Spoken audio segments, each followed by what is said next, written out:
സർവത്ര ഗോവിന്ദനാമസങ്കീർത്തനം. ഗോവിന്ദ ഗോവിന്ദ. ഹരേ രാമ രാമ രാമ ഹരേ ഹരേ. ഹരേ കൃഷ്ണ കൃഷ്ണ കൃഷ്ണ ഹരേ ഹരേ. നാരായണ നാരായണ നാരായണ നാരായണ നാരായണ നാരായണ നാരായണ നാരായണ. സജ്ജനങ്ങളെ, ശ്രീമദ് ഭാഗവതത്തിന്റെ 1-ാം സ്കന്ധത്തിലെ 7-ാം അധ്യായത്തിന്റെ 1-ാം ശ്ലോകം തൊട്ടുള്ള അർത്ഥവിചാരമാണ് ഇന്ന് നമ്മൾ ചെയ്യുന്നത്. ശ്ലോകങ്ങൾ ഓരോന്നിൻ്റെയും അന്വയവും അതുപോലെ അതിൻ്റെ സ്വല്പം വിശദമായ ആശയവും നമുക്ക് പരിശോധിക്കാം. 1-ാം ശ്ലോകം: ശൗനക ഉവാച നിർഗതേ നാരദേ സൂത ഭഗവാൻ ബാദരായണ ശ്രുതവാംസ്തദഭിപ്രേതം തതഃ കിമകരോദ് വിഭോ. ശ്ലോകത്തിൻ്റെ അന്വയം: ശൗനക ഉവാച, ശൗനകൻ പറഞ്ഞു. സൂത നാരദേ നിർഗതേ ഭഗവാൻ ബാദരായണ തദഭിപ്രേതം ശ്രുതവാൻ തതഃ വിഭുഃ കിം അകരോത്. ശൗനകൻ പറഞ്ഞു.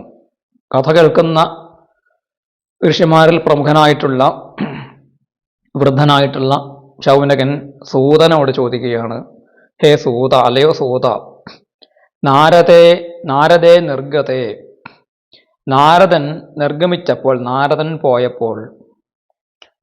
പോയ സന്ദർഭത്തിൽ ഭഗവാൻ ബാദരായണ, ബാദരായണൻ എന്നത് വേദവ്യാസന്റെ ഒരു പര്യായവാചി ശബ്ദമാണ്. ബദരീനാഥം മുതലായിട്ടുള്ള പ്രദേശങ്ങളിൽ, അതുപോലെ അദ്ദേഹം താമസിക്കുന്ന ശമ്യാപ്രാസമൊക്കെ തന്നെ ധാരാളം ബദരീ വൃക്ഷങ്ങളുള്ള സ്ഥലമാണ്. അത്തരം ആ പർവ്വത പ്രദേശങ്ങളിലൂടെ അയനം ചെയ്യുന്നത് കൊണ്ട് ആണ് അദ്ദേഹത്തിന് ബാദരായണൻ എന്ന പേര് വന്നത്. അപ്പോൾ ഭഗവാനായിരിക്കുന്ന ആ ബാദരായണൻ, ഭഗവാന്റെ തന്നെ ചൈതന്യമായിരിക്കുന്ന വേദവ്യാസ മഹർഷിയും തദഭിപ്രേതം ശ്രുതവാൻ, അദ്ദേഹത്തിൻ്റെ അഭിപ്രായം കേട്ടിട്ട്, അദ്ദേഹത്തിൻ്റെ എന്ന് വെച്ചാൽ നാരദ മഹർഷിയുടെ അഭിപ്രേതം, നാരദ മഹർഷിയുടെ മതത്തെ, നാരദ മഹർഷിയുടെ അഭിപ്രായത്തെ ശ്രുതവാൻ, കേട്ടവൻ ആയിട്ട്, തതഃ വിഭു കിം അകരോത്, അതിനുശേഷം വിഭു, തത്വത്തെ അറിഞ്ഞവൻ, കിം അകരോത്, എന്ത് ചെയ്തു. നാരദ മഹർഷിയുടെ ഉപദേശം കേട്ട ശേഷം, നാരദ മഹർഷി ഉപദേശം കൊടുത്തു പോയതിനു ശേഷം ബാദരായണൻ ആയിരിക്കുന്ന ആ ഭഗവാൻ വേദവ്യാസൻ ആ അഭിപ്രായം കേട്ടിട്ട് പിന്നീട് എന്താണ് ചെയ്തത് എന്നാണ് ചോദ്യം. അടുത്ത ശ്ലോകം: സൂത ഉവാച ബ്രഹ്മനദ്യാം സരസ്വത്യാമാശ്രമ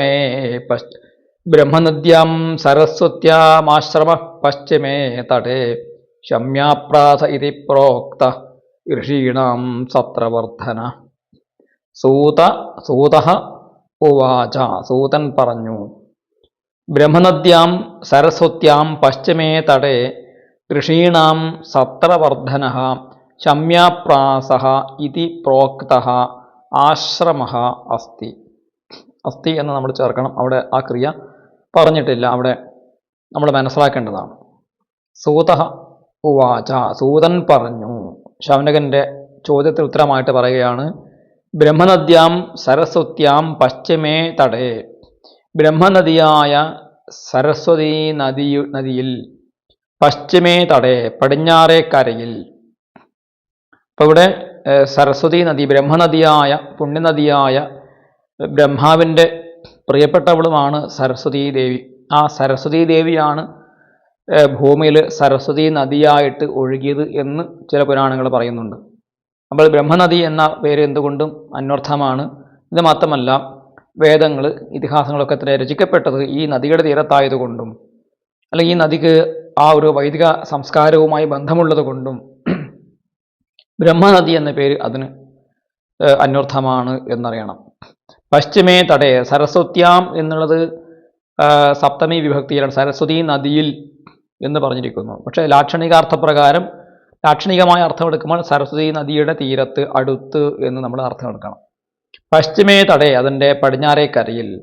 അത് ഹിമാലയത്തിൽ നിന്നും പുറപ്പെട്ട് തെക്കോട്ട് ഒഴുകുന്ന നദിയുടെ വടക്ക് പടിഞ്ഞാറേ കരയിൽ എന്നർത്ഥം. പടിഞ്ഞാറേ കരയിൽ കിഴക്കോട്ട് മുഖമാക്കിയിട്ട് ആയിരിക്കാം അദ്ദേഹം ഇരിക്കുന്നത് എന്ന് വേണം കരുതാൻ വേണ്ടിയിട്ട്. സരസ്വതി നദിക്ക് അഭിമുഖമായിട്ട് ആണ് അദ്ദേഹം ഇരിക്കുന്നത് എന്ന് നമുക്ക് ഊഹിക്കാം. അവിടെ ഋഷീണാം സത്രവർദ്ധന ശമ്യാപ്രാസ ഇതി പ്രോക്ത ആശ്രമ. ഋഷിമാരുടെ സത്രത്തെ വർദ്ധിപ്പിക്കുന്നതായ, അതായത് അനുദിനം ആ സത്രങ്ങൾ അനുഷ്ഠിച്ചുകൊണ്ടേയിരിക്കാൻ പ്രേരണ ലഭിക്കുന്നതായ ശമ്യാപ്രാസം എന്നു പേരുള്ള ആശ്രമം അവിടെ ഉണ്ട്. ശമ്യാപ്രാസ ഇതി പ്രോക്ത, ശമ്യാപ്രാസം എന്ന് പറയപ്പെടുന്ന ആശ്രമം ഉണ്ട് എന്നർത്ഥം. അപ്പോൾ ബ്രഹ്മനദിയായ സരസ്വതി നദിയുടെ തീരത്ത് അതിൻ്റെ പടിഞ്ഞാറേ കരയിൽ ഋഷിമാരുടെ സത്രം അനുദിനം വർദ്ധിച്ചുകൊണ്ടിരിക്കുന്ന, ഋഷിമാർക്ക് സത്രം അനുഷ്ഠിക്കാൻ അനുദിനം പ്രേരണ ലഭിക്കുന്നതായ ശമ്യാപ്രാസം എന്നു പേരുള്ള ഒരു ആശ്രമമുണ്ട്. അടുത്ത ശ്ലോകം നോക്കുക, മൂന്നാമത്തെ ശ്ലോകം.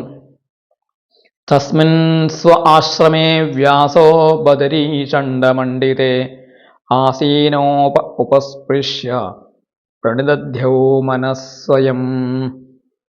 തസ്മിൻ സ്വ ആശ്രമേ വ്യാസഃ ബദരീഷണ്ഡമണ്ഡിതേ ആസീനോപ ഉപസ്പൃശ്യ പ്രണിദധ്യൗ മനസ്വയം. അന്വയിക്കേണ്ടത് ബദരീഷണ്ഡമണ്ഡിതേ തസ്മിൻ സ്വേ ആശ്രമേ ആസീനഃ വ്യാസഃ അപഹ ഉപസ്പൃശ്യ സ്വയം മനഃ പ്രണിദധ്യൗ. ബദരീഷണ്ഡമണ്ഡിതേ, ബദരീവൃക്ഷങ്ങളാൽ നിറഞ്ഞ് അല്ലെങ്കിൽ ബദരീവൃക്ഷങ്ങളെ കൊണ്ട് അലങ്കരിക്കപ്പെട്ടിരിക്കുന്ന, മണ്ഡിതമായ അലങ്കരിക്കപ്പെട്ടിരിക്കുന്നതായ തസ്മിൻ സ്വേ ആശ്രമേ, തൻ്റെ ആ ആശ്രമത്തിൽ, വ്യാസന്റെ സ്വന്തം ആശ്രമത്തിൽ, ആസീനഃ വ്യാസഃ ഇരിക്കുന്നവനായ വ്യാസൻ, അപഹ ഉപസ്പൃശ്യ, അപഹ എന്ന് വെച്ചാൽ ജലം ഉപസ്പർശനം ചെയ്തിട്ട്, അതായത് കൈകാല് കഴുകുക, ആചമിക്കുക മുതലായ കാര്യങ്ങൾ ചെയ്തിട്ട്, സ്വയം മനഃ പ്രണിദധ്യൗ, സ്വയമേവ മനസ്സിനെ ധ്യാനത്തിലേക്ക് കൊണ്ടുപോയി, മനസ്സിനെ ഈശ്വരങ്ങൾ ഉറപ്പിച്ചു, അല്ലെങ്കിൽ മനസ്സിൻ്റെ ഉള്ളിലുള്ള ആത്മസ്വരൂപത്തിൽ അദ്ദേഹം ഉറപ്പിച്ചു എന്നർത്ഥം. അപ്പോൾ വേദവ്യാസൻ നാരദൻ പോയതിനു ശേഷം എന്താണ് ചെയ്തത്?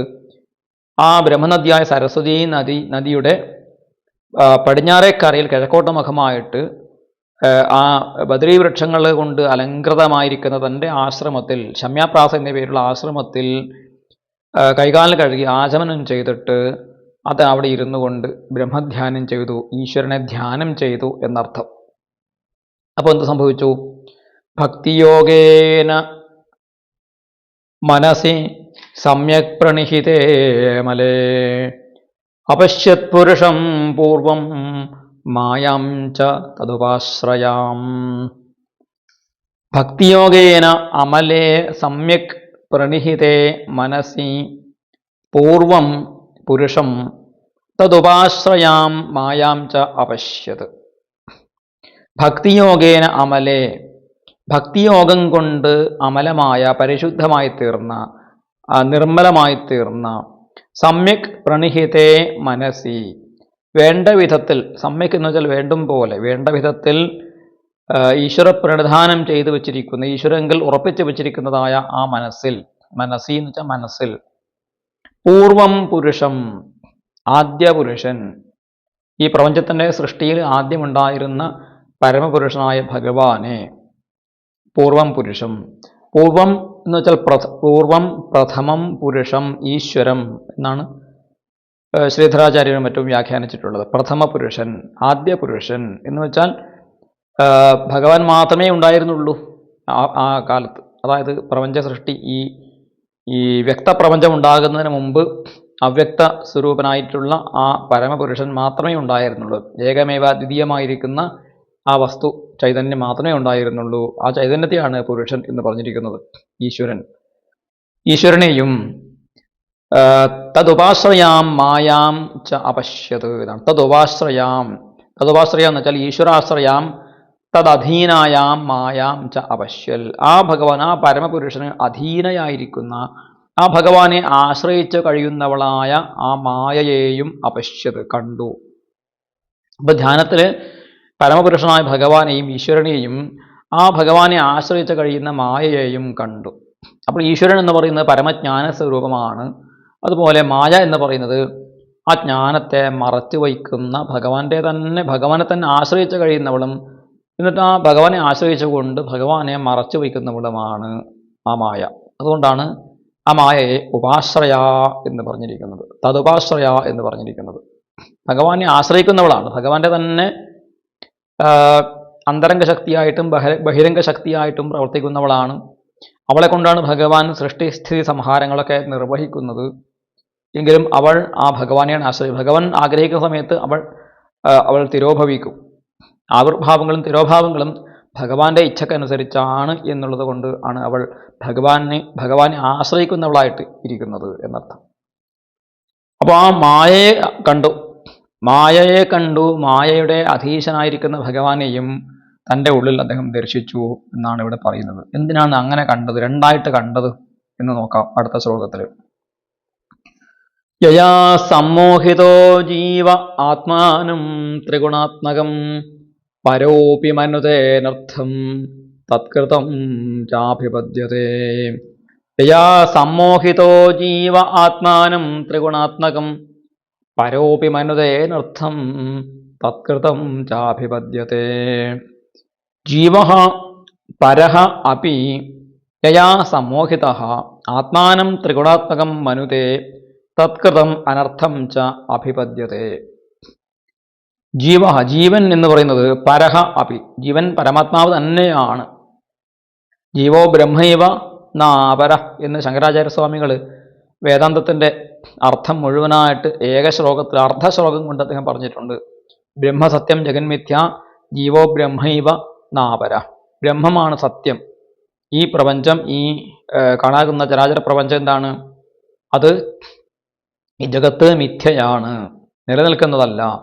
എന്നാൽ ജീവൻ എന്നൊരു ചൈതന്യം നമ്മുടെ ഉള്ളിൽ ഉണ്ടല്ലോ എന്നാണെങ്കിൽ ആ ജീവൻ പരമാത്മാവ് തന്നെയാണ്.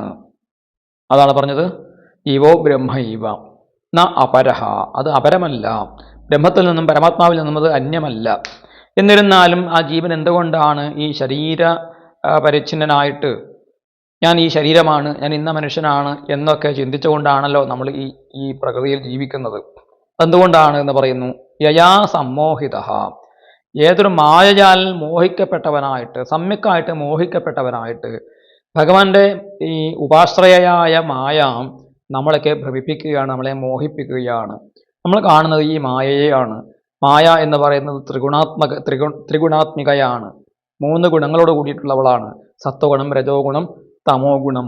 ഈ 3 ഗുണങ്ങളും ഈ പ്രകൃതിയിൽ പല അനുപാതത്തിൽ അടങ്ങിയിട്ടുണ്ട്. അപ്പോൾ പല അനുപാതത്തിൽ പരസ്പരം ചേർന്നിട്ടാണ് വിവിധങ്ങളായ അനന്തമായ ഈ നാമരൂപങ്ങളായിട്ട്, വസ്തുക്കളായിട്ട് നമ്മുടെ മുന്നിൽ കാണുന്നത്.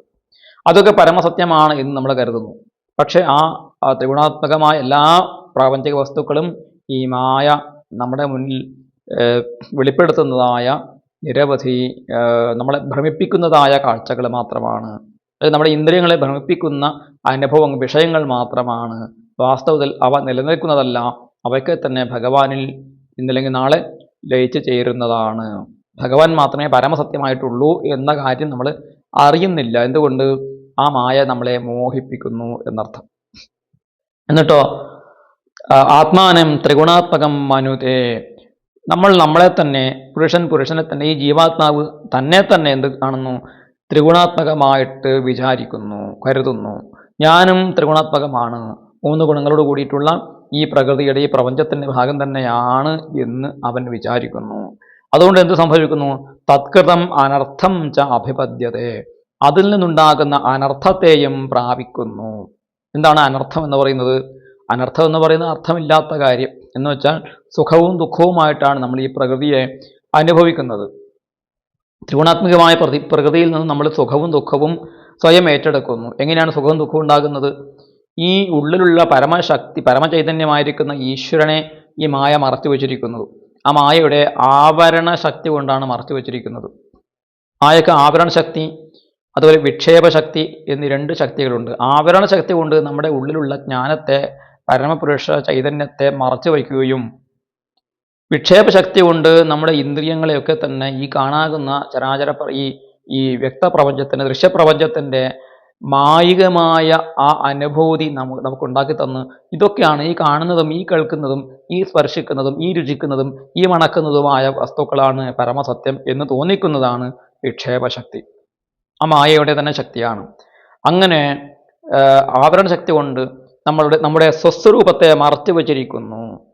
സ്വസ്വരൂപത്തെ മറച്ചു വച്ചിരിക്കുന്നതുകൊണ്ട് നമ്മൾ വിചാരിക്കുന്നു ഇതൊക്കെ തന്നെ എൻ്റേതാണ്, ഇതൊക്കെ എനിക്ക് ദുഃഖം നൽകുന്നു, ഇതൊക്കെ എനിക്ക് സുഖം നൽകുന്നു.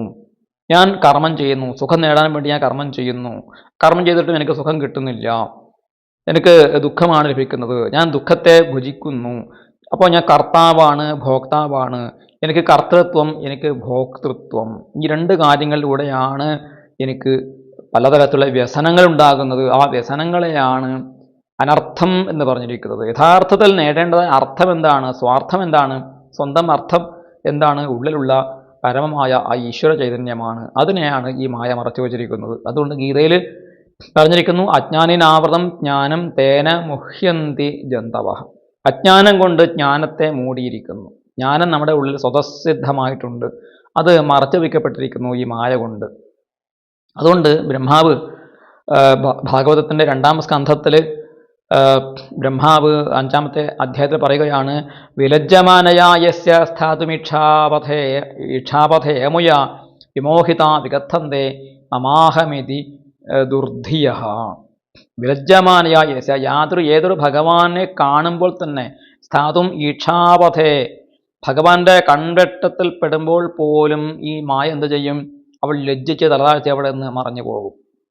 അങ്ങനെ ഭഗവാന്റെ കൺവെട്ടത്ത് പോലും നിൽക്കാൻ യോഗ്യതയില്ലാത്തവളായ ഈ മായ എന്തു ചെയ്യുന്നു, ആ മായയെ കണ്ടിട്ടാണ്, ആ മായ കാരണമായിട്ടാണ് വിമോഹിതരായിട്ട് നമ്മൾ മോഹജാലത്ത് പെട്ടിട്ട് നമ്മൾ മമ അഹം ഇതി ദുർധിയ വിഗദ്ധന്തേ, ഞാനെന്നും എൻ്റേതെന്നും ദുർബുദ്ധികളായ നമ്മൾ വിഗദ്ധനം ചെയ്യുന്നത്, അഹങ്കാരത്തോടു കൂടി അഭിമാനത്തോടു കൂടി പറയുന്നത് എന്നാണ്. അപ്പൊ വാസ്തവത്തിൽ ഈ മായ ഭഗവാന്റെ മുന്നിൽ അങ്ങേയറ്റം തുച്ഛമായ വസ്തുവാണ് എന്നർത്ഥം. ഒരു വലിയ കോടീശ്വരനായിരിക്കുന്ന ഒരു മഹാപ്രഭുവിൻ്റെ വലിയ കൊട്ടാരത്തിൽ നമ്മൾ ചെല്ലുമ്പോൾ ആ കോടീശ്വരനായ പ്രഭുവിനെ നമ്മൾ കാണുന്നില്ല. പകരം അദ്ദേഹത്തിൻ്റെ വേലക്കാരി അവിടെ കാണുന്നു. ആ വേലക്കാരിയും ഒട്ടൊക്കെ നല്ല വസ്ത്രം ധരിച്ച് നടക്കുമ്പോൾ നമ്മൾ വിചാരിക്കുന്നു ഈ കൊട്ടാരത്തെ മഹാറാണിയാണ് ഇവൾ എന്ന് നമ്മൾ വിചാരിക്കുന്നു. ആ വേലക്കാരി എന്ത് ചെയ്യുന്നു, നമ്മളെ അത്യാവശ്യം ചില കാര്യങ്ങളൊക്കെ ഭക്ഷണമൊക്കെ തന്ന് നല്ല ചില കാര്യങ്ങളൊക്കെ കാണിച്ചു തന്നിട്ട് പറയും ഞാനാണ് ഇതിൻ്റെ യജമാനത്തി എന്ന് പറഞ്ഞ് നമ്മളെ ഭ്രമിപ്പിക്കുന്നു. അപ്പോൾ പെട്ടെന്ന് ആ മുകളിൽ നിന്ന് ആ കോടീശ്വരനായ പ്രഭു തൻ്റെ രാജകീയമായ വേഷവിധാനത്തോടു കൂടി ഇറങ്ങി വരുമ്പോൾ ഈ വേലക്കാരി എന്ത് ചെയ്യും, വേലക്കാരി ലജ്ജിച്ച് നമ്മുടെ മുന്നിൽ നിന്ന് അപ്പോൾ തന്നെ അപ്രത്യക്ഷമായി കളയും. അപ്പോഴാണ് നമ്മൾ മനസ്സിലാക്കുക യഥാർത്ഥത്തിൽ ഈ കൊട്ടാരത്തിൻ്റെ ഉടമസ്ഥനായിരിക്കുന്ന മഹാപ്രഭു ഇതാ വരുന്നു, ഇദ്ദേഹമാണ്, അത് വേലക്കാരി ആയിരുന്നു എന്ന് നമ്മൾ തിരിച്ചറിയുന്നത്. ഇതുപോലെ നമ്മൾ തെറ്റിദ്ധരിപ്പിച്ചുകൊണ്ട് മോഹിപ്പിച്ചുകൊണ്ട് ഞാനെന്നും എൻ്റേതെന്നുമുള്ള ആ ഒരു അനർത്ഥ കാരണമായിരിക്കുന്ന ചിന്തയിലേക്ക് നമ്മളെ തള്ളിവിടുന്നത് ഏതൊരു മായയാണോ, ആ മായയിൽ നിന്ന് ഈ ലോകത്തെ രക്ഷിക്കണം. ആ മായാധൂമീൻ ആവൃതേ വഹ്നി യഥാദർശോ മലേനച്ച യഥോൽപേനാവൃതോ ഗർഭ തഥാ തേനേദമാവൃതം എന്ന് ഗീതയിൽ ഭഗവാൻ പറയുന്നു. എങ്ങനെയാണോ പുക കൊണ്ട് അഗ്നി മറഞ്ഞു കിട്ടിക്കുന്നത്, മാലിന്യങ്ങളെ കൊണ്ട് കണ്ണാടി മലിനമായിരിക്കുന്നത്, അതുപോലെ ഉൽബം കൊണ്ട് ഗർഭസ്ഥ ശിശു മറഞ്ഞു നിൽക്കുന്നത്, അതുപോലെ അജ്ഞാനം കൊണ്ട് അവിദ്യ കൊണ്ട് നമ്മുടെ ഉള്ളിലുള്ള പരമജ്ഞാനം മറഞ്ഞു നിൽക്കുകയാണ്. അതുകൊണ്ടാണ് നമുക്ക് എല്ലാ തരത്തിലുമുള്ള പ്രാപഞ്ചിക ദുഃഖങ്ങൾ ഉണ്ടാകുന്നത്. അപ്പോൾ എന്താണ് ഇതിന് പരിഹാരം? ഈ മായയെ ഇല്ലാതാക്കാൻ വേണ്ടിയിട്ട് എന്താണ് ചെയ്യേണ്ടത് എന്നാണ് വേദവ്യാസ മഹർഷി ചിന്തിച്ചത്. എല്ലാ ആളുകൾക്കും പരമജ്ഞാനം ലഭിക്കാൻ എന്താണ് വേണ്ടത് എന്ന് അദ്ദേഹം ചിന്തിച്ചു. അങ്ങനെ ചിന്തിച്ചപ്പോൾ അദ്ദേഹം എന്ത് ചെയ്തു? അടുത്ത ശ്ലോകത്തിൽ പറയുന്നു, 6-ാം ശ്ലോകത്തിൽ പറയുന്നു, അനർത്ഥോപശമം സാക്ഷാത് ഭക്തിയോഗമധോക്ഷജേ ലോകസ്യാജാനതോ വിദ്വാംശ്ചക്രേ സാത്വത സംഹിതാം.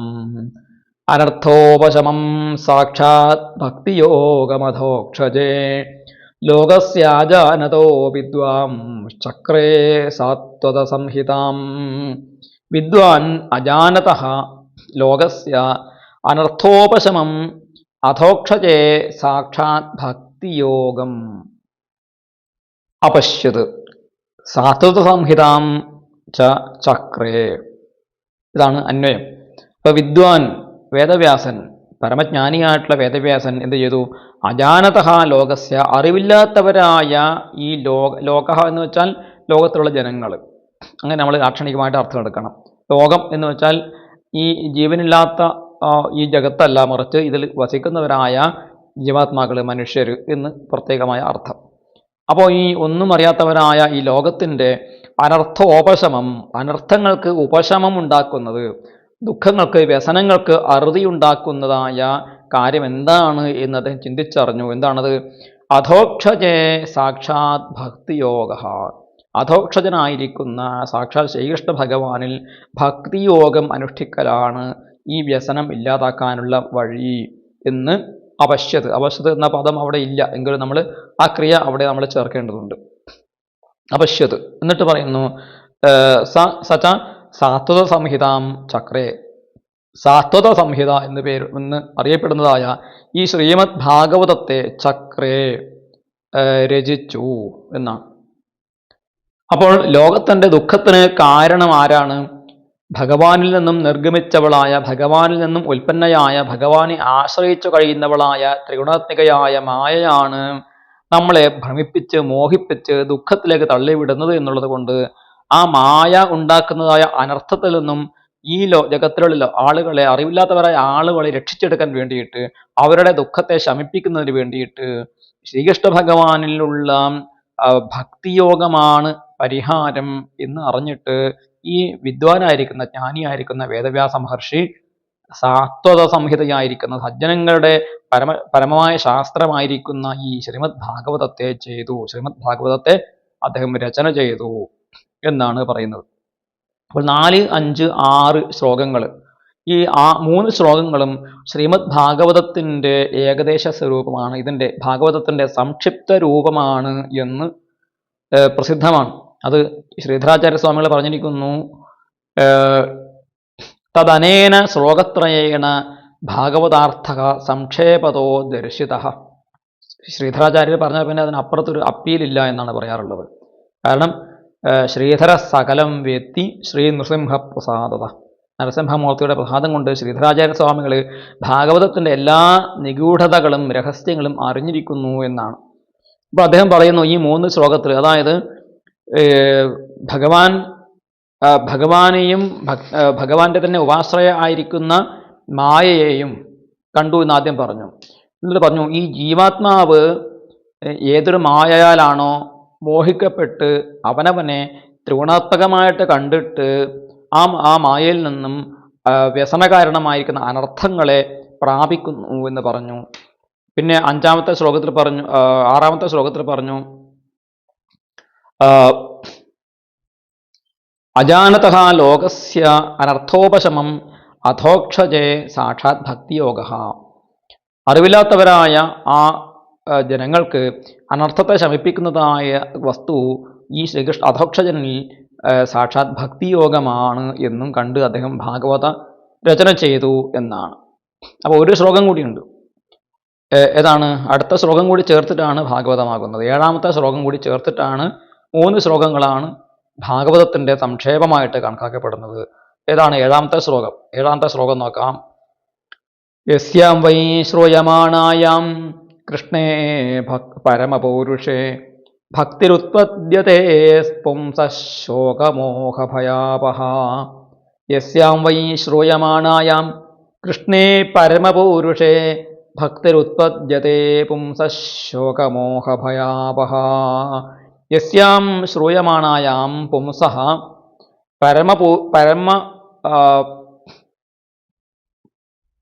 പരമപൗരുഷേ കൃഷ്ണേ ശോകമോഹഭയാപഹ ഭക്തി ഉത്പദ്യതേ.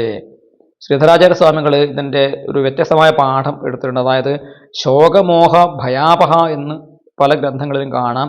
ശ്രീധേയത്തിൽ കാണുന്ന പാഠം ശോകമോഹ ജരാപഹ എന്നാണ്. ജര, വാർദ്ധക്യം കൊണ്ടുണ്ടാകുന്ന പലതരം ബുദ്ധിമുട്ടുകളെയാണ് ജര എന്ന് പറയുന്നത്. ഏതായാലും അർത്ഥത്തിൽ വലിയ വ്യത്യാസമില്ലാതെയാണ് പ്രയോഗിച്ചിരിക്കുന്നത്. അപ്പോൾ യസ്യാം ശൂയമാണായാം, യസ്യാം എന്ന് വെച്ചാൽ അവിടെ സംഹിത, സാത്വത സംഹിത, ശ്രീമദ് ഭാഗവതമാകുന്ന സാത്വനീ സംഹിത, ആ സംഹിതയിൽ ശ്രൂയമാണായം കേൾക്കുന്നവർക്ക് എന്നർത്ഥം.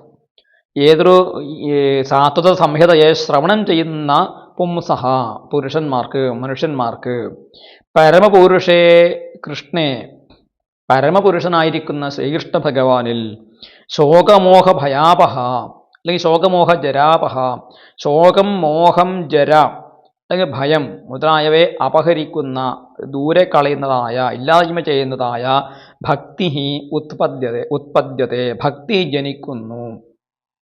ശോകമോഹ ഭയാവഹ. ശോകം എന്ന് പറയുന്നത് ആധിഭൗതികം, ആധിദൈവികം, ആധ്യാത്മികം. ഭാഗവതത്തിന്റെ ആദ്യ ഭാഗത്ത് പറഞ്ഞിട്ടുണ്ട്. താപത്രയ വിമോചനം എന്ന് പറയുന്നുണ്ട്. അപ്പൊ താപത്രയങ്ങൾ ആണ് ഇവിടെ ശോകം. ആദിഭൗതികം എന്ന് പറയുന്നത് ഭൂതജാലങ്ങളിൽ നിന്ന്, മനുഷ്യൻ, മറ്റു മൃഗങ്ങൾ, മറ്റ് പക്ഷികൾ, ഇങ്ങനെ ജീവജാലങ്ങളിൽ നിന്നുണ്ടാകുന്ന ദുഃഖമാണ് ആദിഭൗതികം. ആദിദൈവികം എന്ന് പറയുന്നത് യക്ഷരക്ഷ പിശാചുക്കളും ഗ്രഹങ്ങളും ഒക്കെ ഉണ്ടാക്കുന്നതായ ദുഃഖങ്ങളാണ് ആദിദൈവികം. ആധ്യാത്മികം എന്ന് പറയുന്നത് ശാരീരികമായിട്ടുള്ള പീഡകളാണ്. ഈ മൂന്ന് പീഡകളുമാണ് ശോകം. മോഹം എന്ന് പറയുന്നത് ഇല്ലാത്ത വസ്തു ഉണ്ടെന്ന് വിചാരിക്കുക, ഉള്ള വസ്തു ഇല്ല എന്ന് തോന്നുക. ഇതൊക്കെ പ്രകൃതിയുടെ ഒരു കളിയാണ്. അതിൽ നിന്നുണ്ടാകുന്ന ഭയം. അതുപോലെ ജര മുതലായിട്ടുള്ള ശരീരത്തെ ജീർണിപ്പിക്കുന്നതായ ജര മുതലായിട്ടുള്ള പലതരം ദുഃഖങ്ങളിൽ നിന്ന് മോചനം നേടാൻ വേണ്ടിയിട്ട്, അല്ലെങ്കിൽ ഈ സാത്വത സംഹിതയെ അധ്യയനം ചെയ്യുന്ന, ശ്രവണം ചെയ്യുന്നത് കൊണ്ട് തന്നെ, അധ്യയനം ചെയ്യണമെന്നില്ല, ശ്രവണം കൊണ്ട് മാത്രം തന്നെ മനുഷ്യർക്ക് പരമപുരുഷനായ ശ്രീകൃഷ്ണ ഭഗവാനിൽ ശോകമോഹ ഭയങ്ങളെ ഇല്ലായ്മ ചെയ്യുന്നതായ ഭക്തി ജനിക്കുന്നു എന്നുള്ളതാണ്. ഇപ്പോൾ ശ്രവണം കൊണ്ട് മാത്രം ഇതെല്ലാം പോകുമെന്നല്ല, ശ്രവണം കൊണ്ട് ഉണ്ടാകുന്നു ഭക്തി ഉണ്ടാകുന്നു. ആ ഭക്തി നമ്മുടെ എല്ലാതരം ദുഃഖങ്ങളെയും ശമിപ്പിക്കുന്നു എന്നാണ്. അതിനു വേണ്ടിയിട്ടാണ് ഈ സാത്വത സംഹിത ശ്രീമദ് ഭാഗവതം അദ്ദേഹം രചിച്ചത്. അപ്പോൾ 5, 6, 7 ഈ 3 ശ്ലോകങ്ങൾ ചേർന്നിട്ടാണ് എന്ത് പറയപ്പെട്ടിരിക്കുന്നത്? അനേന ശ്ലോകത്രയേണ ഭാഗവതാർത്ഥ സംക്ഷേപതോ ദർശിത എന്ന് പറഞ്ഞിരിക്കുന്നത്. ഈ 3 ശ്ലോകങ്ങൾ അതുകൊണ്ട് തന്നെ വളരെ പ്രധാനവുമാണ് എന്ന് നമ്മൾ മനസ്സിലാക്കണം. എന്താണ് ഭാഗവതത്തിൻ്റെ പ്രതിപാദ്യ വിഷയം എന്ന് ചുരുക്കി പറഞ്ഞാൽ നമ്മൾ ഈ 3 ശ്ലോകങ്ങളുടെ സാരാർത്ഥമാണ് പറയേണ്ടത്, അർത്ഥവിചാരമാണ് നമ്മൾ പറയേണ്ടത് എന്നർത്ഥം. ഇനി നമുക്ക് 8ാമത്തെ ശ്ലോകത്തിലേക്ക് പ്രവേശിക്കാം. 8ാമത്തെ ശ്ലോകത്തിൽ പറഞ്ഞിരിക്കുന്നു: സംഹിതാം ഭാഗവതീം കൃത്വാനുക്രമ്യ ചാത്മജം ശുകമധ്യാപയാമാസ നിവൃത്തി നിരതം മുനി. സംഹിതാം ഭാഗവതീം കൃത്വാനുക്രമ്യ ചാത്മജം ശുകമധ്യാപയാമാസ നിവൃത്തി നിരതം മുനി. ഭാഗവതീം സംഹിതാം സ മുനി കൃത്വാ അനുക്രമ്യ നിവൃത്തി നിരതം ആത്മജം ശുകം അധ്യാപയാമാസ എന്നാണ് അന്വയം. ഭാഗവതീം സംഹിത, ഭഗവാനെ സംബന്ധിക്കുന്നതായ സാത്വത സംഹിതയെ സഹ മുനിഹി, ആ മുനി, വേദവ്യാസ മുനി, കൃത്വ ഉണ്ടാക്കിയിട്ട്, രചിച്ചിട്ട്, അനുക്രമ്യ എന്നതിന് പരിശോധിച്ചിട്ട് എന്നാണ് ഒരു സാധാരണ അർത്ഥം. അനുക്രമ്യ എന്ന് വെച്ചാൽ എഴുതിയതിനു ശേഷം വീണ്ടും അത് സംശോധനം ചെയ്തു, തെറ്റുണ്ടെങ്കിൽ തിരുത്തുക എന്നർത്ഥം. അതിൽ ഉപരിയായിട്ട് അർത്ഥമൊക്കെ അതിന് ആ പദത്തിന് ഇവിടെ ആരോപിക്കപ്പെട്ടിട്ടുണ്ട്. എന്ന് വെച്ചാൽ പണ്ഡിതന്മാർ പറഞ്ഞിട്ടുണ്ട്, വംശീധര സ്വാമികളൊക്കെ പറഞ്ഞിട്ടുണ്ട്. ശ്രീമദ് ഭാഗവതം ആദ്യം ശ്രീകൃഷ്ണ ഭഗവാന്റെ തിരോധാനത്തിന് ശേഷം വേദവ്യാസൻ ആദ്യമേ തന്നെ അതിൻ്റെ ഒരു ചെറിയ രൂപം രചിച്ചു എന്നും, പിന്നീട് ശമ്യാപ്രാസത്തിൽ വെച്ച്, അല്ലെങ്കിൽ ശ്രീകൃഷ്ണ ഭഗവാന്റെ തിരോധാന ശേഷം കലിയുഗം ശക്തിപ്പെട്ടു, പരീക്ഷിത മഹാരാജാവ് കലിയെ ജയിച്ചു എന്നൊക്കെ, കലിനിഗ്രഹം എന്ന് പറയുന്ന ഒരു കാര്യം ചെയ്യുന്നുണ്ട്. ആ കലിനിഗ്രഹം ചെയ്യുന്നതിന് മുമ്പായിട്ട് കലിയുടെ പ്രഭാവം വന്നതിനാലാണ് അദ്ദേഹത്തിന് വ്യാസന് വലിയ ദുഃഖമുണ്ടായത് എന്നും, അപ്പോഴാണ് നാരദ മഹർഷി അദ്ദേഹത്തിനടുത്ത് വന്ന് ഈ ഭാഗവതത്തിന്റെ മഹാത്മ്യം ഉപദേശിച്ചു കൊടുത്തത് എന്നും, അങ്ങനെ അദ്ദേഹം ഭാഗവതത്തിൽ തുടർന്നുള്ള കാര്യങ്ങൾ കൂടി അതിൽ കൂട്ടിച്ചേർത്ത് കൊണ്ട് രചിച്ചു എന്നുമാണ് ഇവിടെ അനുക്രമ്യ എന്ന പദത്തിന് ഒരു അർത്ഥം വംശീധര സ്വാമികൾ പറഞ്ഞിട്ടുള്ളത്. അങ്ങനെ ഭാഗവതത്തിന്റെ എഡിറ്റിംഗ് വ്യാസൻ തന്നെ പല ഘട്ടങ്ങളിൽ ചെയ്തിട്ടുണ്ടായിരിക്കും. അല്ലെങ്കിൽ ഇങ്ങനെ ഈ രീതിയിലുള്ള ഭാഗവതം കിട്ടുകയില്ല. കാരണം വേദവ്യാസൻ രചിച്ച ഭാഗവതമാണ് ശ്രീശുകൻ പരീക്ഷത്തിന് ഉപദേശിച്ചു കൊടുത്തത്.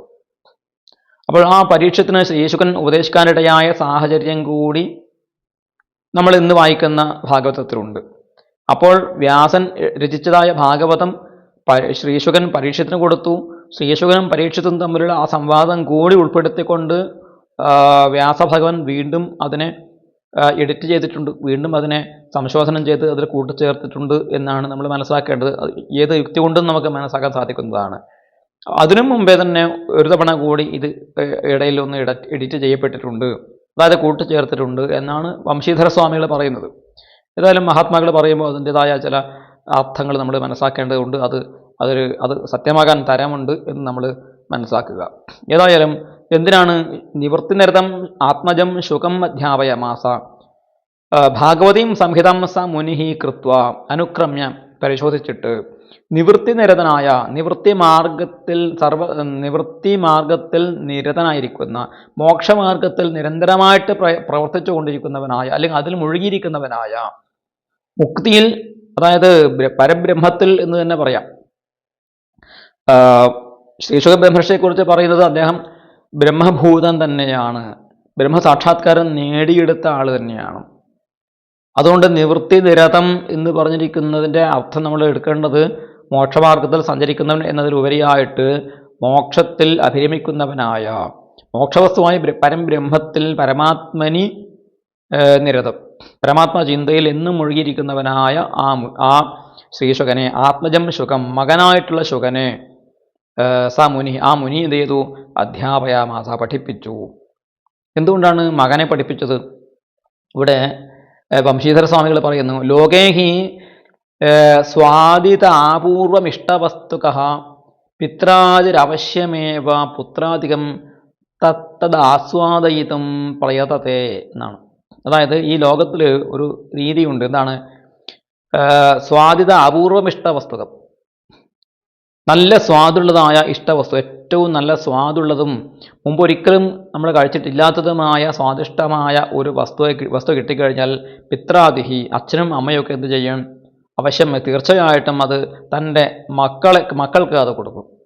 മക്കളോടുള്ള സ്നേഹം കൊണ്ട് ഇത് എൻ്റെ മകന്, എൻ്റെ മകൾക്ക് ഇത് കൊടുക്കണം എന്ന് ആഗ്രഹിച്ചിട്ട് അവരെ സൂക്ഷിച്ച് വെച്ച് അവർക്ക് കൊടുക്കും, നിർബന്ധിച്ച് കഴിപ്പിക്കുകയും ചെയ്യും. ചിലപ്പോൾ തത്തത് ആസ്വാദയിതം പ്രയതതെ, അങ്ങനെ പ്രയത്നിക്കാറുണ്ട് എന്നുള്ളതാണ് അതിന് കാരണമായി പറഞ്ഞിരിക്കുന്നത്. ഈ സാത്വത സംഹിത അതിമനോഹരമാണ്, ശ്രീകൃഷ്ണ കഥകൾ അടങ്ങിയിരിക്കുന്നത് കൊണ്ട് അതീവ ഹൃദ്യമാണ് എന്നുള്ളത് കൊണ്ട് അത് ആദ്യം തൻ്റെ മകന് തന്നെ പകർന്നു കൊടുത്തു എന്നാണ് ഇവിടെ പറയുന്നത്. ഇനി 9ാമത്തെ ശ്ലോകം നോക്കാം. ശൗനക ഉവാച സവൈ നിവൃത്തി നിരത സർവത്രോപേക്ഷകോ മുനി കസ്യ വാ ബൃഹതീമേതാമാത്മാ രാമഃ സമഭ്യസൽ. ശൗനക ഉവാച സവൈ നിവൃത്തിനിരത സർവത്രോപേക്ഷകോ മുനി കസ്യ വാ ബൃഹതീമേതാമാത്മാ രാമഃ സമഭ്യസൽ.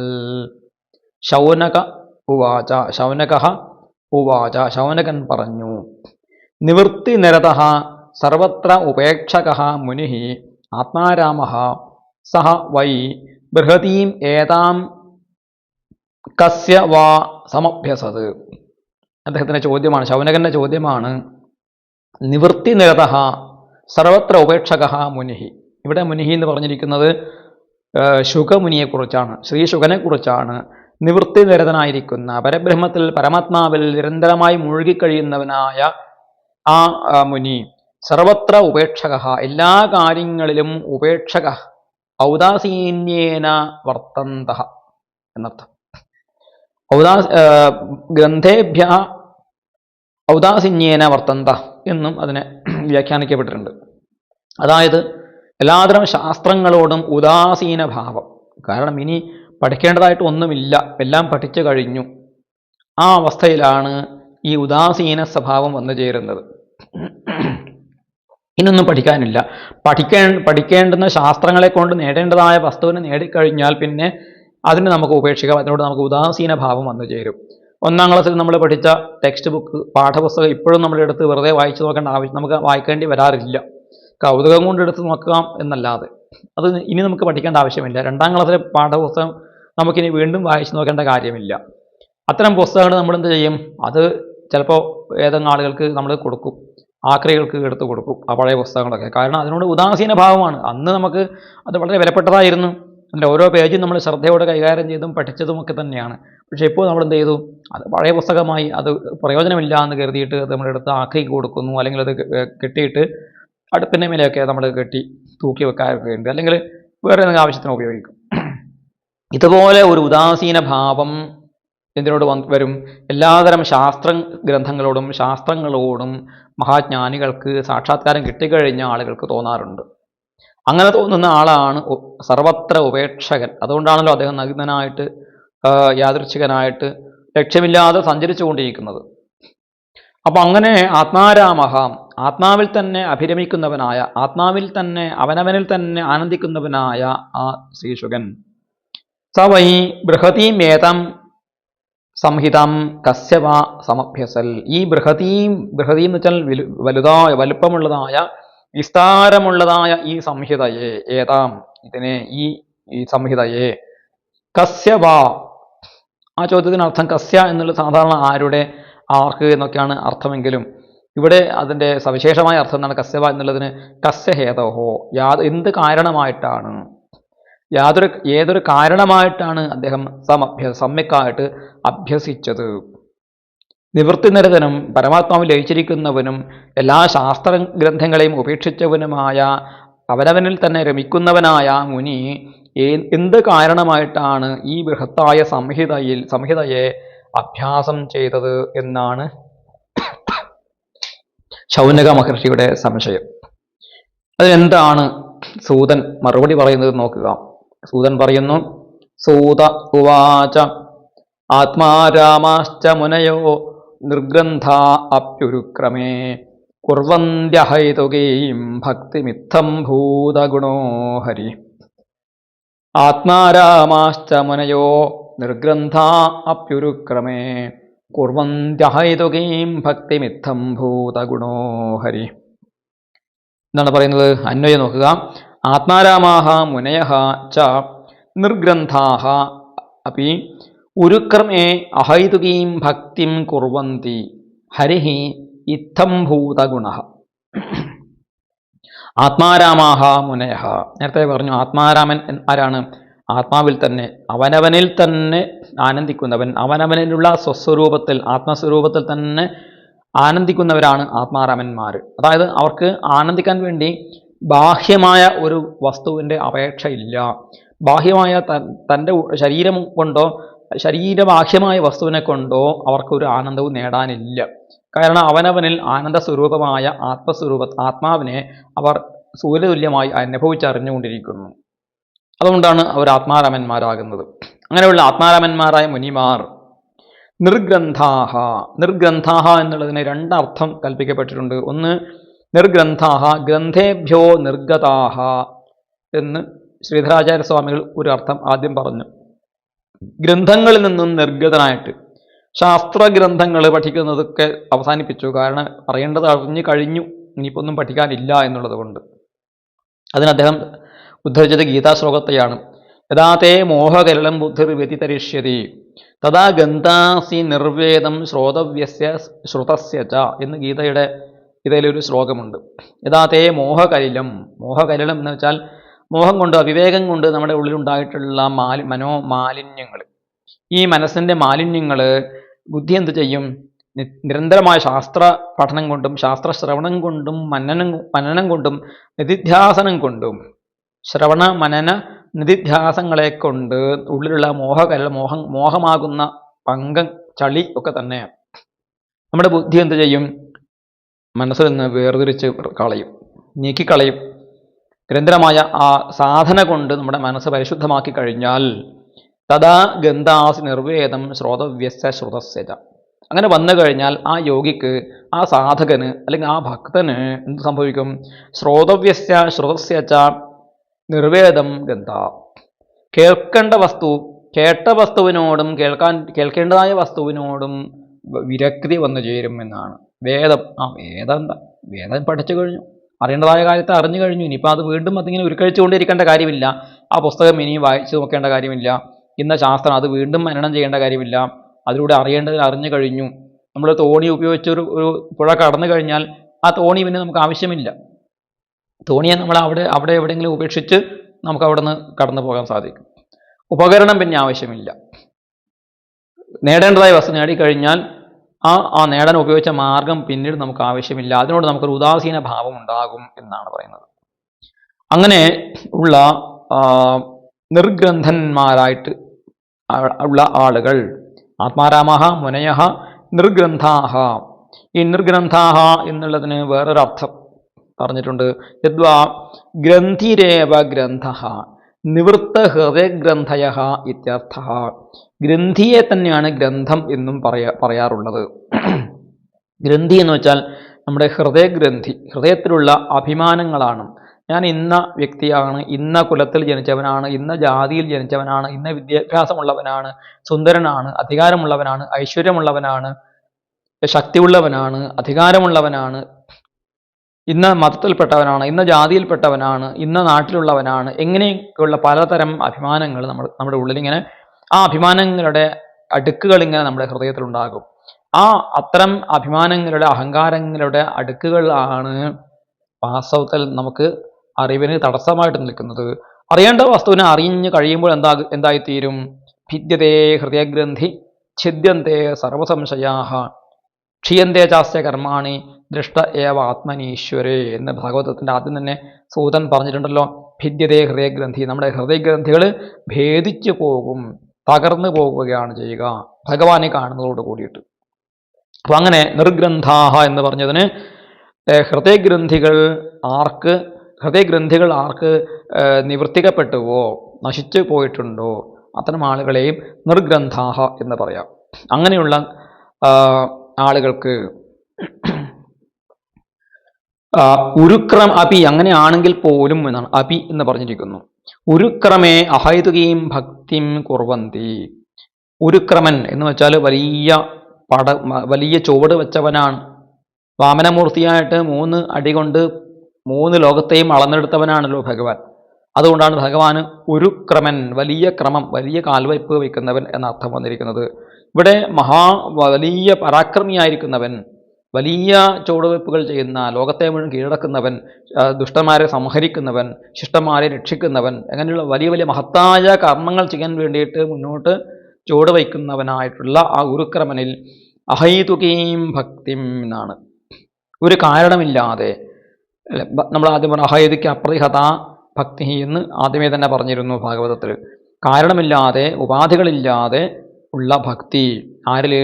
അധോക്ഷജേ, ശ്രീകൃഷ്ണ ഉരുക്രമനായിരിക്കുന്ന ഭഗവാനിൽ അഹൈതുകിയായിരിക്കുന്ന ഭക്തിയെ ചെയ്യുന്നു. കുർവന്തി, എന്തുകൊണ്ട്? നനു മുക്താനാം കിം ഭക്ത്യ ഇത്യാദി സർവ ആക്ഷേപ പരിഹാരാർത്ഥമാഹ ഇത്തം ഭൂതഗുണ. ശ്രീധരാചാര്യർ പറയുന്നു, എന്തിന് മുക്തന്മാർ പിന്നെ എന്തിനാണ് ഭക്തിയെ വീണ്ടും പ്രയോഗിക്കുന്നത്? ഇത്യാദി സർവ ആക്ഷേപ പരിഹാരാർത്ഥം. അങ്ങനെ ഒരു ആക്ഷേപം ഉന്നയിക്കപ്പെട്ടാൽ, അങ്ങനെ ഒരു ചോദ്യം ഉന്നയിക്കപ്പെട്ടാൽ, ആ ചോദ്യത്തിന് പരിഹാരമായിട്ട് പറഞ്ഞിരിക്കുന്നു ഇത്തം ഭൂതഗുണ. ഭഗവാൻ അങ്ങനെയുള്ള ഗുണങ്ങളോട് കൂടിയിട്ടുള്ളവനാണ്. അങ്ങനെയുള്ള നിർഗുണന്മാരായിട്ട് അല്ലെങ്കിൽ നിർഗ്രന്ഥന്മാരായിട്ട് ആത്മാരാമന്മാരായിട്ട് സഞ്ചരിക്കുന്ന ബ്രഹ്മഭൂതന്മാരായിട്ട് ആളുകൾക്ക് പോലും എന്തുണ്ടാകുന്നു? ഭഗവാനിലേക്ക് ഒരു ആകർഷണം വന്നു ചേരുന്നു. അതിന് കാരണം എന്താണ്? ഭഗവാന്റെ ഗുണങ്ങൾ അങ്ങനെയാണ്, ഭഗവാന്റെ സ്വഭാവം അങ്ങനെയാണ്. ഇത്തം ഭൂതഗുണ, അങ്ങനെ അത്തരം ഗുണത്തോട് കൂടിയിട്ടുള്ളവരാണ്. അങ്ങനെയുള്ള ഋഷിമാരുടെ, നിർഗുണന്മാരായിട്ട് ഋഷിമാരുടെ പോലും മനസ്സിനെ ആകർഷിക്കുന്നതായ ഗുണങ്ങളോട് കൂടിയിട്ടുള്ളവനാണ് ഭഗവാൻ എന്നാണ്. അതുകൊണ്ട് ആണ് ഈ ശ്രീശുക ബ്രഹ്മർഷി ഭാഗവത പഠനത്തിന് വേണ്ടിയിട്ട് വീണ്ടും അച്ഛൻ്റെ അടുത്തേക്ക് വന്നത് എന്നാണ് ഇവിടെ പറഞ്ഞു വരുന്നത്. അടുത്ത ശ്ലോകം നോക്കാം. 11ാമത്തെ ശ്ലോകം. ഹരേർഗുണാക്ഷിപ്തമതിർ ഭഗവാൻ ബാദരായണി അധ്യഗാൻ മഹദാഖ്യാനം നിത്യം വിഷ്ണുജനപ്രിയ. ഹരേർഗുണാക്ഷിപ്തമതിർ ഭഗവാൻ ബാദരായണി അധ്യഗാൻ മഹദാഖ്യാനം നിത്യം വിഷ്ണുജനപ്രിയ. ഹരേഃ ഗുണാക്ഷിപ്തമതിഃ ഭഗവാൻ നിത്യം വിഷ്ണുജനപ്രിയ ബാദരായണി മഹദാഖ്യാനം അധ്യഗാത്. ഹരേഃ ഗുണാക്ഷിപ്തമതിഃ, ഹരിയുടെ ഗുണങ്ങളാൽ ആക്ഷിപ്തമായ ബുദ്ധിയോട് കൂടിയിട്ടുള്ളവൻ. ആക്ഷിപ്തമതി എന്ന് വെച്ചാൽ ഗുണങ്ങളാൽ ആകർഷിക്കപ്പെട്ട മനസ്സോട് കൂടിയവനായിട്ട് എന്നർത്ഥം. ഇവിടെ ആക്ഷിപ്തം എന്ന് വെച്ചാൽ ആകൃഷ്ടൻ എന്നുള്ള അർത്ഥമാണ് പറഞ്ഞിരിക്കുന്നത്. ഹരിയുടെ ഗുണങ്ങളാൽ ആകൃഷ്ടനായിരിക്കുന്ന ഭഗവാനായിരിക്കുന്ന നിത്യം വിഷ്ണുജനപ്രിയ എന്നും വിഷ്ണുജനങ്ങൾക്ക് പ്രിയപ്പെട്ടവനായ ശുഗൻ, അല്ലെങ്കിൽ വിഷ്ണുജനങ്ങൾ ആർക്ക് പ്രിയമാണോ അവൻ എന്ന് രണ്ട് തരത്തിൽ ആ പദത്തെ വിഗ്രഹിക്കാം. ഒന്ന് ബഹുവ്രീഹിയായിട്ട് വിഷ്ണുജനാഹ പ്രിയാഹ യസ്യ സഹ, വിഷ്ണുജനങ്ങൾ വിഷ്ണുഭക്തന്മാർ ആർക്ക് പ്രിയപ്പെട്ടവരാണോ അവൻ, അങ്ങനെ വരുമ്പോൾ അത് ബഹുവ്രീഹി സമാസം. വിഷ്ണുജനാനാം പ്രിയ, വിഷ്ണുഭക്തന്മാർക്ക് പ്രിയപ്പെട്ടവൻ എന്ന അർത്ഥമെടുത്താൽ അവിടെ ഷഷ്ഠി തൽപുരുഷനായിട്ട് വരും. ഈ രണ്ടർത്ഥത്തിലും രണ്ട് തരത്തിലും അതിനെ വിഗ്രഹിക്കാം.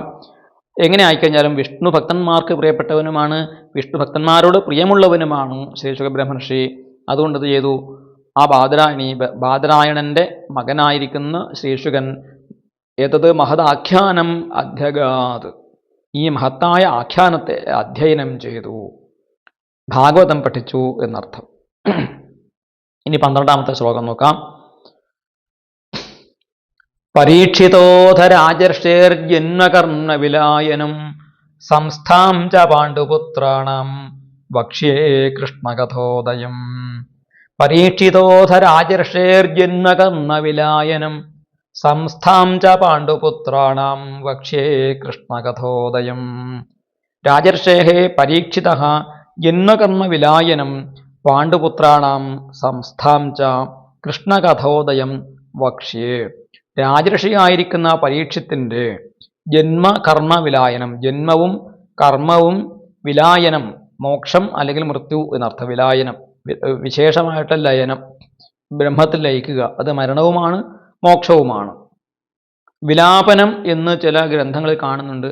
ആ വിലാപനം എന്ന് പറയുമ്പോൾ അതിന് പരിദേവനം, ദുഃഖം, കരയുക, കരച്ചിൽ എന്നൊക്കെയുള്ള അർത്ഥം വരുന്നത് കൊണ്ട് ആ പാഠം അത്ര സ്വീകാര്യമല്ല എന്നാണ് പണ്ഡിതന്മാർ പറഞ്ഞിട്ടുള്ളത്. അതുകൊണ്ട് വിലാപനം എന്നുള്ള ആ പദം മാറ്റി ശ്രീധര പാഠമായിട്ടുള്ള വിലായനം എന്ന പദത്തെയാണ് പൊതുവെ പണ്ഡിതന്മാർ സ്വീകരിച്ചിട്ടുള്ളത്. നമുക്കും അതിനെ സ്വീകരിക്കാം.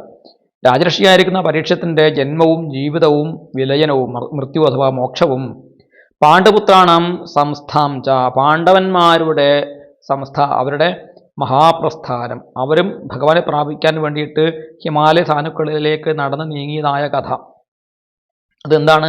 കൃഷ്ണകഥോദയം ആണ്. കൃഷ്ണകഥയിലേക്ക് നമുക്ക് പ്രവേശനം നൽകുന്ന, കൃഷ്ണകഥയുടെ ഉദയത്തിന് കാരണമായിട്ടുള്ള കഥയാണ് ഈ പരീക്ഷത്തിൻ്റെ കഥയും. അതുപോലെ പരീക്ഷത്തിൻ്റെ പൂർവികന്മാരായിട്ട് മുത്തച്ഛന്മാരായിട്ടുള്ള പാണ്ഡവന്മാരുടെ മഹാപ്രസ്ഥാന കഥയും. 15ാമത്തെ അധ്യായം വരെയും പാണ്ഡവന്മാരുടെ കഥ പറയുന്നുണ്ട്. അതിനുശേഷം ഈ പരീക്ഷിത് മഹാരാജാവിൻ്റെ ജനനവും ജീവിതവും, അദ്ദേഹത്തിന് ബ്രാഹ്മണ ശാപം കിട്ടിയിട്ട് അദ്ദേഹം ഈ പ്രായോപവേശം ചെയ്ത് ഗംഗാ തീരത്തിരിക്കുന്നതുമായ കഥയാണ് ഈ പ്രഥമസ്കന്ധത്തിൻ്റെ പ്രതിപാദ്യ വിഷയം. അപ്പോൾ ആ കഥയിലേക്കാണ് പ്രവേശിക്കുന്നത്. അപ്പോൾ ശ്രീകൃഷ്ണ കഥകൾ, ഭാഗവതം പരീക്ഷിത് മഹാരാജാവിന് ശ്രീശുകൻ ഉപദേശിച്ചു എന്ന് പറഞ്ഞ സമയത്ത് ശൗനകാദി മഹർഷിമാർ 2 ചോദ്യം ചോദിച്ചു. ഈ ശ്രീശുക ബ്രഹ്മർഷി നേരത്തെ പറഞ്ഞതുപോലെ അദ്ദേഹം ആത്മാരാമനായിട്ട് മൂഢ ഇവേദ, ഗൂഢനാണ്, മൂഢനെ പോലെ സഞ്ചരിക്കുന്നവനാണ്, നഗ്നനാണ്, ഉന്മത്തനാണ്, മഹാജ്ഞാനിയാണ്, യോഗീശ്വരനാണ്. ആ ശ്രീശുകൻ ഈ ഗംഗാതീരത്ത് എന്തിനു വേണ്ടി 7 ദിവസം ഇരുന്നു. പരീക്ഷത്ത് എല്ലാ ഐശ്വര്യങ്ങളോടും കൂടിയിട്ട് ചക്രവർത്തി ആകൻ തന്നെ ജനിച്ചിട്ടുള്ള ആളാണ്. എല്ലാ തരത്തിലുള്ള ലൗകികമായ സുഖഭോഗങ്ങളും ലഭിച്ചിട്ടുള്ള ആ മഹാരാജാവ് ചക്രവർത്തി ചെറിയ പ്രായത്തിൽ യൗവനാവസ്ഥയിൽ തന്നെ എല്ലാം ഉപേക്ഷിച്ചുകൊണ്ട് പ്രായോപവേശം ചെയ്യാനുള്ള കാരണം എന്താണ്?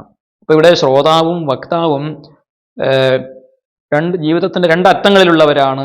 അവർ അവിടെ കൂടിച്ചേരാൻ എന്താണ് കാരണമായത് എന്ന ചോദ്യത്തിന് ഉത്തരമായിട്ട് ശ്രീശുകന് ശ്രീമദ് ഭാഗവതം ലഭിച്ചത് എങ്ങനെയാണ് എന്ന് ഇവിടെ പറഞ്ഞു. ഇനി പറയാൻ പോകുന്നത് പരീക്ഷിത് രാജാവ് ഈ ഗംഗാതീരത്ത് പ്രായോപവിഷ്ടനായിട്ട് വരാനുള്ള കാരണം എന്താണ്. ഇത് രണ്ടും പറഞ്ഞു കഴിഞ്ഞാൽ കൃഷ്ണകഥോദയമാണ്. കൃഷ്ണകഥ പറയാനുള്ള ഒരു പശ്ചാത്തലം അവിടെ ഒരുങ്ങും എന്നാണ് സൂതൻ ഇവിടെ പറയുന്നത്. അടുത്ത ശ്ലോകം തൊട്ടാണ് ഭാഗവത കഥയിലേക്ക്, ഭാഗവതത്തിൻ്റെ ഉപക്രമമായിട്ടുള്ള കഥാവസ്തുവിലേക്ക് പ്രവേശിക്കുന്നത്. അത് നമുക്ക് അടുത്ത വീഡിയോയിൽ കേൾക്കാം.